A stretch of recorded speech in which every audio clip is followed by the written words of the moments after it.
कपड़े से व्यक्ति के व्यक्तित्व का पता नहीं चलता।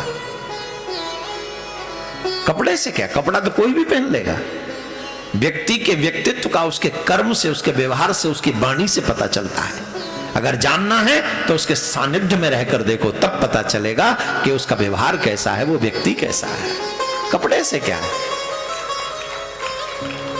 तो इसलिए खैर लगे रहो, उनको तो अपना काम करना, हम अपना काम करें।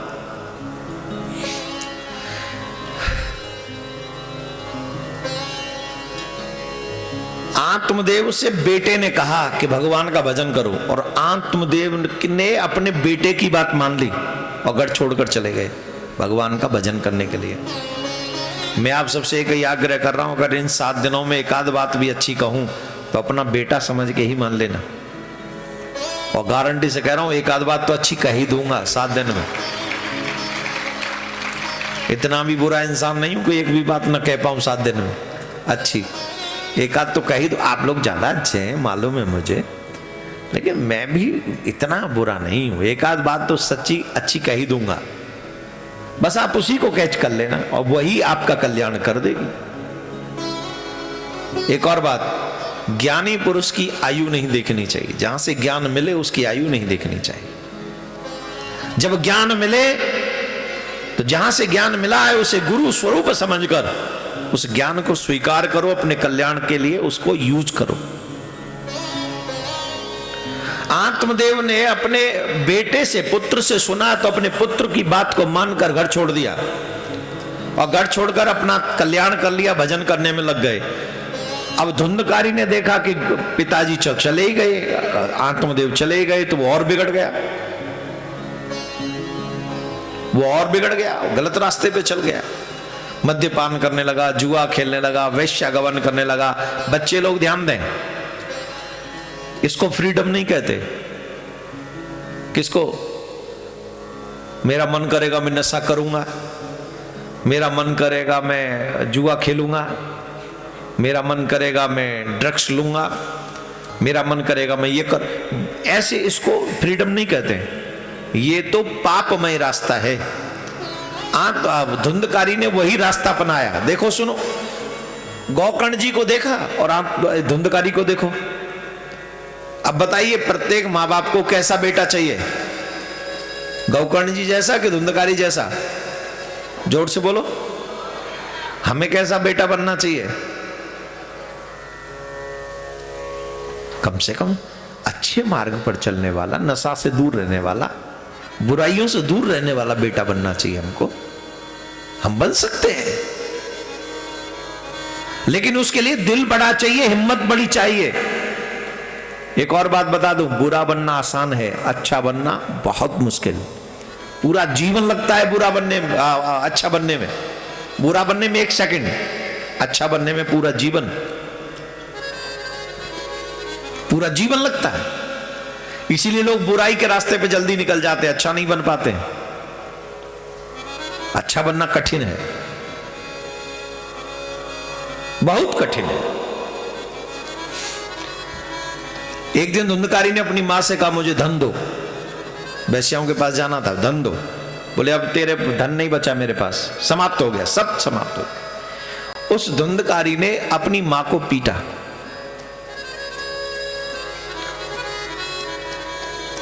ताड़ताम ब्रशम जन्नी ताड़ताम ब्रशम, उसने अपनी मां को पीटा और मां को बड़ी लज्जा हुई धुंधली को कि मैंने अगर अपने पति की बात मानी होती तो मेरा पुत्र गौकर्ण होता, ना कि धुंधकारी। मैंने अपने पति की बात नहीं मानी, इसलिए मेरा ये पुत्र है जो मुझे प्रताड़ित कर रहा है, मुझे पीट रहा है। आज भी दुर्भाग्य से समाज में ऐसे लोग हैं जो अपने मां बाप को अपशब्द बोलते हैं, धक्के मारते हैं, पीटते हैं। बोली है कि नहीं? जवाब दो। उनको पैदा करके क्या पा लिया बताइए, क्या पा लिया ऐसी संतान को पैदा करके? जिन बच्चों के कार्यों से माँ बाप को नीचा देखना पड़े, ऐसे बच्चों का ना होना ज्यादा अच्छा है। उससे तो पैदा ही ना हो। वही बच्चे श्रेष्ठ हैं जिनके कारण उनके मां बाप का नाम रोशन हो। दुर्भाग्य है, हम सब चाहते हैं कि हमारे बच्चे अच्छे हों, पर हम अपने मां बाप के लिए अच्छे नहीं बनना चाहते। हम अपने मां बाप के लिए अच्छा नहीं बनना चाहते। हमारे बच्चे अच्छे हो ये सब चाहते हैं। कोई नहीं चाहेगा कि मैं वो कर, कितनी गलत चीजें हम अपने जीवन में कर चुके हैं कि हम नहीं चाहेंगे कि हमारे बच्चे वो करें। चाहेंगे?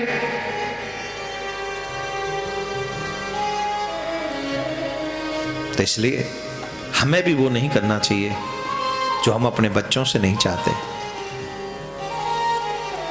सावधान, बड़े ढंग से जीवन जीना चाहिए। कूपे पातः कृतो रात्रु तेना सा निधनम गतः। धुंधली रात्रि में कुएं में कूदकर अपने प्राण त्याग देती है। अब गोकर्ण जी को लगा कि माताजी भी गई, पिताजी भी गए, अब हम रह के क्या करेंगे। गोकर्ण जी चले गए तीर्थ यात्रा करने। अच्छा, पापी को फ्रीडम किस लिए चाहिए कि वो कुछ भी करे, कोई देखने वाला ना हो, कोई रोकने वाला ना हो, कोई टोकने वाला ना हो। इसीलिए अकेला उसे ज्यादा अच्छा लगता है। और बोली आया बुरी बुरी 10-5 स्त्रियों को अपने घर में रख लिया। बोले कहां तुम्हारे पास रोज रोज आऊंगा, तुम यहीं आओ। यहीं रख लिया। अब उस बुरी स्त्रियों को भी उससे दुख होने लगा। वो सब बुरी स्त्रियां उससे डरने लगी। और एक दिन वो सोया हुआ था चारपाई पे सोए हुए धुंधकारी को उन स्त्रियों ने रस्सी से बांध दिया और जलती हुई लकड़ियां ले ली हाथ में और चारों तरफ से उसे पीटने लगी। वो चीख रहा था बचाओ बचाओ बचाओ, लेकिन हमारे ब्रज में कहते हैं बुरबार को बचाने कोई नहीं आता। कौन आएगा?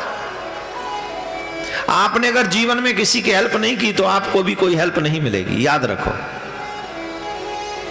गिव एंड टेक सिस्टम है। You will have what ever you give. जो दिया है वही मिलेगा, जो दे रहे हो वो निश्चित मिलेगा। जो दिया नहीं है कभी पा नहीं सकोगे। यही सत्य है। वो कह रहा था बचाओ बचाओ बचाओ, लेकिन उसकी आवाज सुनने वाला वहां कोई नहीं। एक स्त्री ने जलती हुई लकड़ी उसके मुख में डाल दी। जिस लकड़ी के अग्नि के जाने से उसका प्राणांत हो गया, वो मर गया। मरने के बाद प्रेत बना। गोकर्ण जी महाराज आए थे, कभी सांप बनकर, कभी सिंह बनकर, कभी कुछ बनकर उसे डराने लगा। धुंधकारी गोकर्ण जी को पूछा, भाई तुम कौन हो, मुझे क्यों डरा रहे हो? बोले हम भ्राता तुदीयोस्मि धुंधकारी नामतः, आम योर ब्रदर, मैं तुम्हारा भाई हूं। मेरे भाई, मैंने तो गया में ना जाके तुम्हारे नाम से पिंडदान किया है। बोले ब्राह्मणत्व नास्तैव, मैंने ब्राह्मण कुल में जन्म लेकर ब्राह्मण कुल को सुखीय नेव दोषेण ब्राह्मणत्वम नासितम मया। ब्राह्मण कुल में जन्म लेकर भी मैंने कोई मर्यादा का पालन नहीं किया, इसलिए ब्राह्मण कुल में आकर मैं नष्ट हो गया। मेरे कर्मों ने मुझे नष्ट कर दिया। अब मैं मरने के बाद मैं प्रेत बन गया हूं, कृपा करो मुझे इस प्रेत योनि से मुक्ति दिलाओ। गोकर्ण जी महाराज ने कहा चिंता मत करो, हम कोई प्रयास करते हैं। सूर्य नारायण भगवान से पूछा मैं क्या करूं जिससे मेरे भाई का कल्याण हो जाए। श्रीमद् भागवतान मुक्ति ही सप्ताहम वाचनम कुरु इति सूर्य वचः सर्व धर्म रूपम तु विश्रुतम। सूर्य भगवान की गति को रोक दिया। उन्होंने स्तुति की, भगवान आप सारे संसार के साक्षी हैं, आपको नमस्कार करता हूं, आप मुझे कृपा करके धुंधकारी की मुक्ति का साधन बताइए। गोकर्ण की यह प्रार्थना सुनकर सूर्यदेव ने दूसरे ही स्पष्ट रूप शब्दों से कहा, श्रीमद् भागवत से मुक्ति हो सकती है, इसलिए तुम सप्ताह पारायण करो और उसे भागवत सप्ताह सुनाओ। अब भागवत भी सुने तो ध्यान से सुने, मन से सुने, नियम से सुने। अब देखो, जब गोकर्ण जी महाराज कथा सुना रहे थे, धुंधकारी कथा सुन रहा था, जहां पर भागवत हुई वहां 7 गांठ का एक बांस था, उसमें आकर वो बैठ गया था, बांस में आके बैठ गया। हर दिन कथा सुनने पर एक गांठ फटती थी उसकी। 7वें दिन वो बांस में 2 पल्ले हो गए और उसमें से एक दिव्य पुरुष प्रकट हुआ। सबको लगा कि भगवान का कोई दूत प्रकट हुआ है। हाथ जोड़ के खड़े हो गए, जय हो महाराज। अरे मेरे हाथ मत जोड़ो, मैं कोई पूजनीय देवता नहीं, कोई पुरुष नहीं। तो कौन है आप? बोले मैं धुंधकारी हूं, पापिष्ट धुंधकारी। अरे महाराज, आपका ये दिव्य रूप कैसे हो गए देवताओं जैसा? बोले ये भागवत कथा श्रवण से ही संपन्न हुआ। मेरे सारे पाप नष्ट हो गए, और मेरे पाप नष्ट हो गए, अब तो मेरा कल्याण हो गया श्रीमद् भागवत सुनने से। उसी समय क्या देखते हैं? आकाश से विमान आया, विमान, और देवदूतों ने कहा धुंधकारी जी आप इस विमान में बैठिए, ये विमान आपके लिए आया है।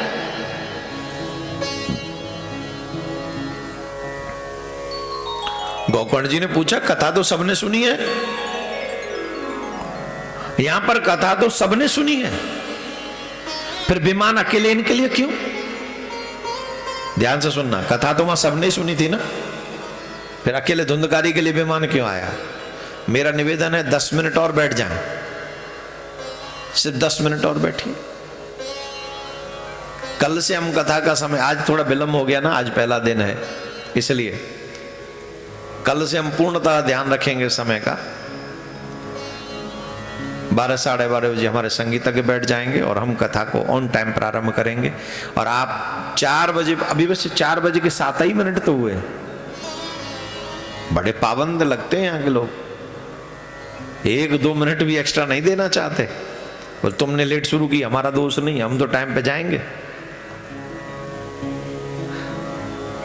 मेरा निवेदन है, भगवान ने अगर कृपा करके आपको कथा प्राप्त कराई है, एक शब्द भी मत छोड़िए। मैं कुछ नियम और बताऊंगा, उसके बाद में कथा की आरती करेंगे, लेकिन वो नियम सुन के आप जाइए और आगे कल से नियम के साथ कथा सुनिए। माता राम पैर पीछे कर लो, नरक में जाओगी। कभी भी व्यासपीठ की तरफ पैर नहीं करने चाहिए, कभी भी नहीं। न तो लेट के कथा सुननी चाहिए, न व्यासपीठ की तरफ पैर करने चाहिए। एक और बात, जब भी बैठो भागवत पुराणों को प्रणाम करके बैठो। जब जाओ कथा सुन के तो भागवत को प्रणाम करके जाओ। इन्हीं पुराण से तो हम अपनी मुक्ति चाहते हैं, अपना कल्याण चाहते हैं। भागवत से आप जो मांगेंगे सो मिल जाएगा, जो मांगेंगे। कल्प वृक्ष है, कल्प वृक्ष है भागवत ग्रंथ।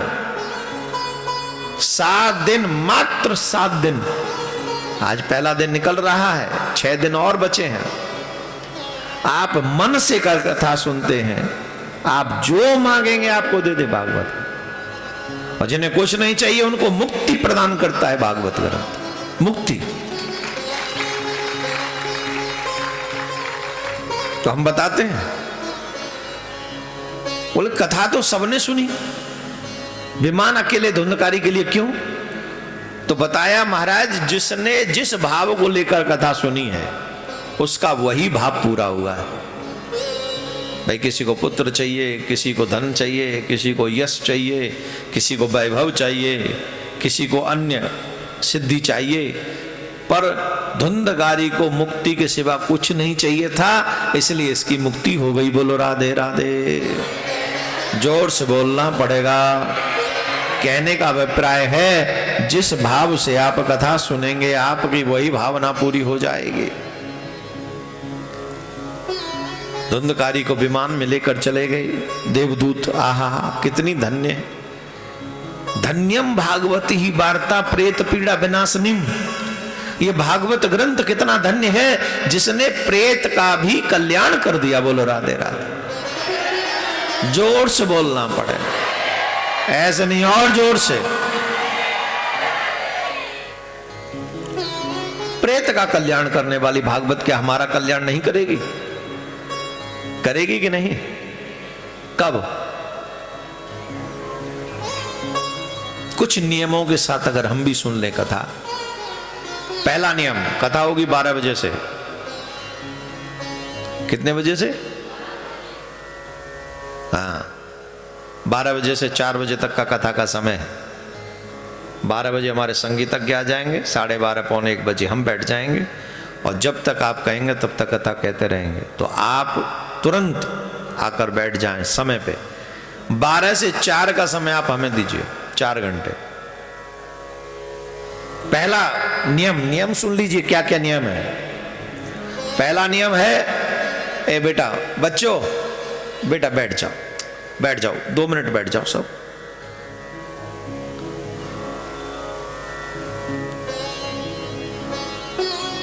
दो मिनट बैठ। सर्दी में कहां प्यास लगती है साहब, हमें तो नहीं लग रही। हमें तो ऐसा लग रहा है हमने कल से लेके आज तक बहुत कम पानी पिया है। अब सुन लो, खैर तुम्हें ज्यादा आदत होगी, राजस्थानी आदमी हो तुम लोग, ज्यादा पी लेना। वैसे हमने सुना राजस्थान में पानी कम होता है, यही सुन। नहर आ गई, वही उल्टा हो रहा है। जहां पहले धूल उड़ती थी वहां नहर आ गई, और जहां नहर आती थी वहां धूल उड़ रही है। सब उल्टा हो रहा है। कोई नहीं, लेकिन आपको जल मिल रहा है, हमें इसी में खुशी है। आप चकाचक, और नहर आ गई तो इतना थोड़ी कि कथा में भी पियोगे, तो कुछ तो कंट्रोल करो भाई। अच्छा सुनो ध्यान से, नियम बता देते हैं। पहला नियम, इन नियमों के साथ जो व्यक्ति कथा सुनेगा उसे जो चाहिए सो मिल जाएगा। पहला नियम, व्यास पीठ पर व्यास जी बैठे उससे पहले हम अपना स्थान ग्रहण कर लें, और व्यास जी जब अपना स्थान छोड़कर चले जाएं तब हम अपने यहां से जाएं। ये पहला नियम है। व्यास जी को पीठ नहीं दिखानी चाहिए कभी भी नहीं। भगवान को पीठ दिखाते हैं, कोशिश करो माँ बाप को, भगवान को, गुरु को और व्यास जी को कभी पीठ न दिखाएं, कभी भी नहीं। तो व्यास जी से पहले आके बैठ जाएं और व्यास जी के बाद में हम जाएं, पहला नियम। दूसरा, हो सके तो व्रत के साथ कथा सुने, व्रत करें 7 दिन। व्रत न कर सके तो जिजमान पक्ष जो है उनसे तो एक ही आग्रह, सुबह फलार लें, शाम को कथा के बाद आप अन्न ग्रहण करें, करना चाहिए। जिनको दवाई की कोई प्रॉब्लम हो तो उनके लिए छूट है, लेकिन भोजन इतना गरिष्ठ और हैवी न कर लें कि फिर कथा में आलस्य और उबासियां और नींद आती रहे। ये सब विधान किसके लिए है? आपको आलस्य ना आए। आपको आलस्य आ गया तो कथा छूटेगी आपकी। ये सारे विधान उसके लिए हैं, उनके लिए है कि आपको आलस्य नहीं आना चाहिए। अगर व्रत के साथ कथा सुन सकते हैं तो व्रत करना चाहिए, नहीं तो एक समय भोजन करना चाहिए। अगर वो भी संभव नहीं तो दोपहर, क्योंकि 12 बजे से कथा होनी है तो 9 बजे ही, 9:30 10 बजे कुछ लेके हल्का सा, जैसे 4 बजे तक आपको कोई भूख प्यास न लगे, ऐसे उसके साथ आप भोजन करके बैठे, प्रसाद लेके कोई भी हल्का। तीसरा, ब्रह्मचर्य का पालन करें। ब्रह्मचर्य का मतलब यही नहीं है कि हम मेंटली भी ब्रह्मचर्य का पालन करें। ब्रह्मचर्य कहते हैं वैचारिक तौर पर भी आपके पतन नहीं होना चाहिए आपका, और इस पे कंट्रोल करना बहुत टेढ़ी खीर है, क्योंकि मोबाइल से तो हटेगा ही नहीं। बूढ़े बूढ़े फेसबुक चला रहे हैं, जिनकी उम्र शमशान जाने की हो रही है वो फेसबुक में देख रहे हैं किसका आया, और वहां कोई नाच रही है या नाच रहा हो, बात देखो क्या देखो, अरे ऊपर की तैयारी कर बाबा, यमराज सोटा तैयार कर रहा हो, तेरे लाल पीरो कर देगा ऊपर ले जाएगा ना, मतलब ही नहीं उससे। देखो फलानी कैसी डांस कर रही, वाह देखो बुढ़ापे में हैं, मारी कथा सुनो। हाँ तो मोबाइल में मारी कथा सुनो, तर जाओगी, शमशान नहीं स्वर्ग जाओगी। हाँ हमारी कथा सुनो। कथा में अगर आप मोबाइल का यूज करते नो प्रॉब्लम, क्यों? अगर हम वहां नहीं पहुंच पा रहे हैं तो कथा के माध्यम से, हम मोबाइल के माध्यम से कथा को अपने जीवन में ला पा रहे हैं, बहुत अच्छी बात। बुरी चीजें उनसे दूर रहे हैं, काई करे मारी देखा मां भी था ही देखो। तो सुनो, नियम सुन लो, फिर आरती की तरफ चलते हैं। नियम सुन लो, ब्रह्मचर्य का पालन करें, मनसा वाचा कर्मणा, किसी को दुख न दें शेष बचे हुए 6 दिन। आपकी वाणी से कोई शब्द ऐसा ना निकले जो किसी को दुख पहुंचाए, आपके विचारों से, आपके कर्म से कोई ऐसा न हो जाए किसी को दुख पहुंचाए।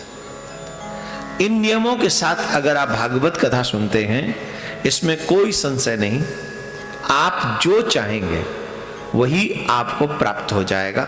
7 दिन कथा सुनो और 7 दिन के बाद जब आप कथा में देखेंगे तो ये कथा आपको अनुभव कराएगी।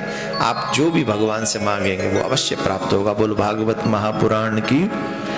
एक और नियम, कौन कौन बच्चे मोबाइल चलाते हैं?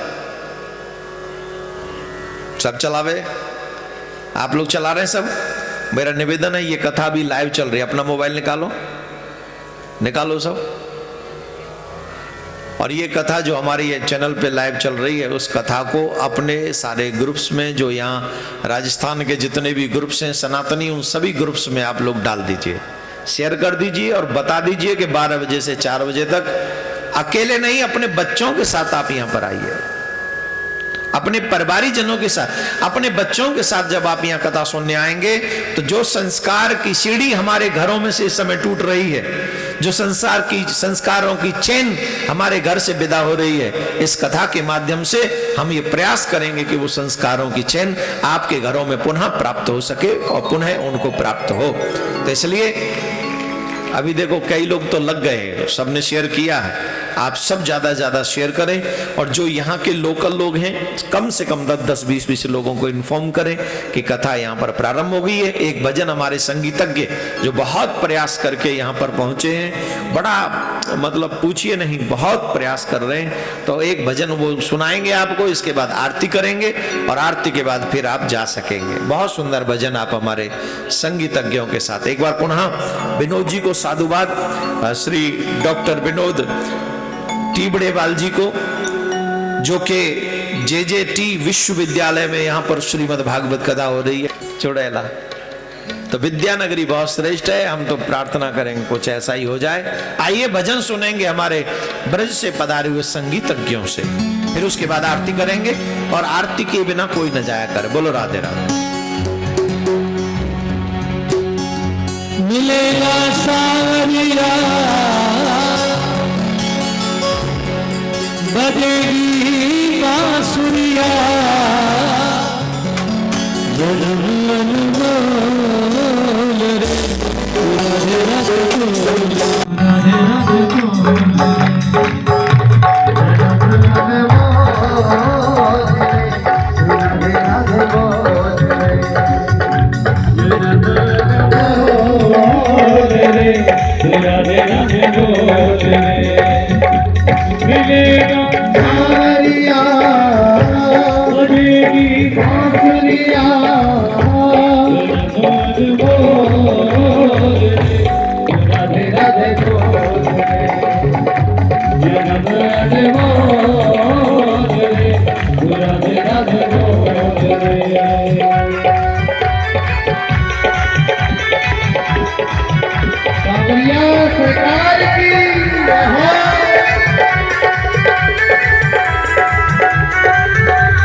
नदी के पट खोल राधे राधे बोले, नदी के पट खोल राधे राधे बोले। मिलेगा सावरिया बजेगी बांसुरिया,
किशोरी हरि दयालु कुंवर किशोरी इनकी चरण कमल में मोरी इनकी चरण कमल में मोरी मुझे रघुरोले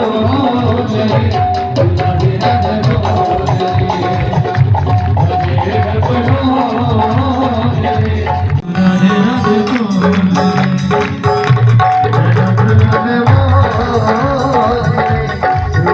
राधे बोले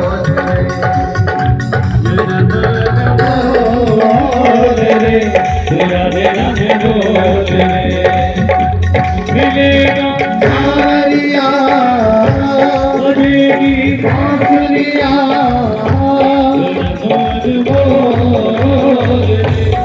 राधे राधे बोले राधे राधे